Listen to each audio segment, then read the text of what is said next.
Hello दोस्तों, आपको अपने चैनल एमए ज्ञान स्टडी में स्वागत है। तो चलिए दोस्तों, हम प्रश्न को स्टार्ट करते हैं और बहुत ही इम्पोर्टेंट प्रश्न है, इसलिए वीडियो को लास्ट तक देखिए। तो चलिए पहले प्रश्न को हम स्टार्ट करते हैं। पहला प्रश्न आप स्क्रीन पर देख सकते हैं। पहला प्रश्न जो बोल रहा है कर क्लोरोफॉर्म का रासायनिक सूत्र है। क्लोरोफॉर्म जो होता है उसका रासायनिक सूत्र क्या है, इस बात को पूछा जा रहा है। ऑप्शन ए है CHCl3, ऑप्शन बी है CHCl2, ऑप्शन सी है CHCl, ऑप्शन डी है CHCl4।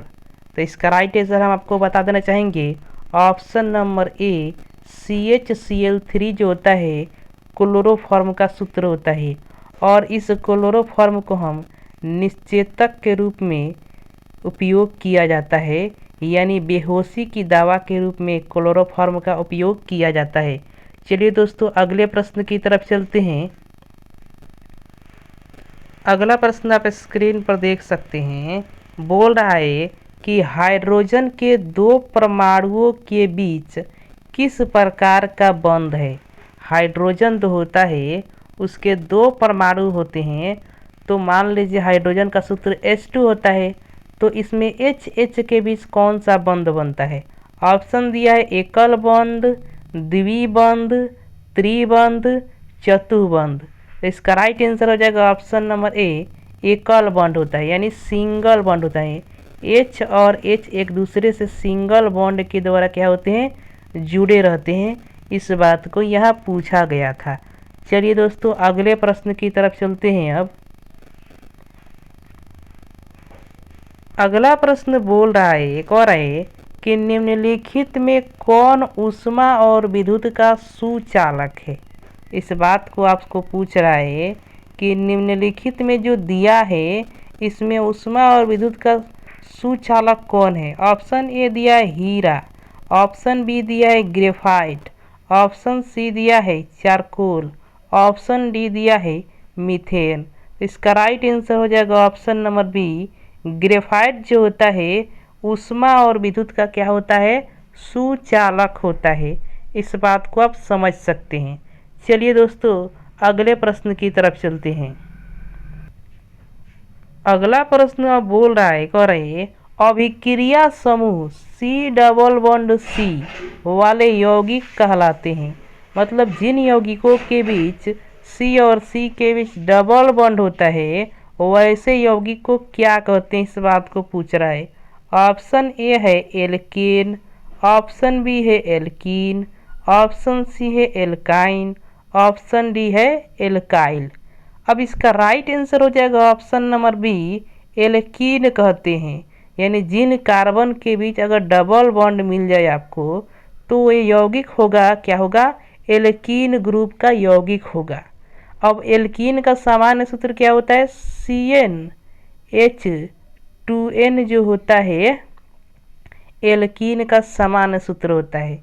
अब आपसे पूछ सकता है कि एल्केन का सामान्य सूत्र क्या होता है, तो आप लिखेंगे CnH2n+2 होता है एल्केन का सामान्य सूत्र।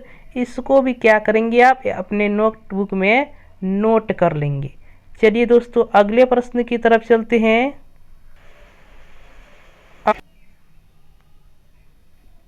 अगला प्रश्न जो बोल रहा है, कह रहे एल्कोहल में कौन सा तत्व उपस्थित नहीं है। ऑप्शन है कार्बन जिसका संकेत C होता है, ऑक्सीजन जिसका संकेत O होता है, नाइट्रोजन जिसका संकेत N होता है, हाइड्रोजन जिसका संकेत H होता है। तो इसका राइट आंसर हम आपको बता देते हैं, ऑप्शन नंबर सी, नाइट्रोजन जो होता है एल्कोहल में नहीं होता है। एल्कोहल का सूत्र आप देख सकते हैं C2H5OH होता है। तो इसमें O है, H है और C भी है, लेकिन N नहीं है, तो नाइट्रोजन इसमें क्या होता है कि नहीं होता है। चलिए दोस्तों, अगले प्रश्न की तरफ चलते हैं। अगला प्रश्न जो बोल रहा है, करे कार्बोनिल ग्रुप का प्रतिकारक कौन है। ऑप्शन ए है CHO, ऑप्शन बी है CO, ऑप्शन सी है COOH, ऑप्शन डी है O। इसका राइट आंसर हो जाएगा ऑप्शन नंबर बी, CO जो होता है कार्बोनिल ग्रुप का प्रतिकारक समूह होता है, जिसे हम क्या कहते हैं, कीटोन का जो क्या होता है, यह एक प्रकार का क्रियाशील समूह है। इसे कार्बोनिल ग्रुप के नाम से भी जानते हैं। और ऑप्शन ए जो है एल्डिहाइड के लिए प्रयोग किया जाता है। ऑप्शन जो सी है COOH जो है अम्ल के लिए प्रयोग किया जाता है। और ओ जो है ईथर के लिए प्रयोग किया जाता है। अब चलिए अगले प्रश्न की तरफ चलते हैं। अगला प्रश्न आप स्क्रीन पर देख सकते हैं। कह रहा है सरलतम हाइड्रोकार्बन है। ऑप्शन ए दिया है मीथेन, ऑप्शन बी दिया है इथेन, ऑप्शन सी दिया है प्रोपेन, ऑप्शन डी दिया है ब्यूटेन। तो सबसे सरलतम हाइड्रोकार्बन वही होता है जिसका अणु सूत्र सबसे सरल होता है। तो इसका right answer option number A methane यानी CH4। और इस मीथेन को हम मार्स गैस के नाम से भी जानते हैं। और इसी मीथेन को हम गोबर गैस के नाम से भी जानते हैं। ये आपके परीक्षा में पूछा जा सकता है कि गोबर गैस किसे कहते हैं, तो मीथेन है। और यही मीथेन एक कार्बनिक यौगिक भी है और इसका सूत्र क्या होता है, CH4 होता है। चलिए दोस्तों अगले प्रश्न की तरफ चलते हैं। अब यहाँ देखिए प्रश्न अगला पूछ रहा है कि उस हाइड्रोकार्बन का नाम बताए जिसे एथेनॉल बना है। ऑप्शन ए है मीथेन, ऑप्शन बी है इथेन, ऑप्शन सी है प्रोपेन, ऑप्शन डी है ब्यूटेन।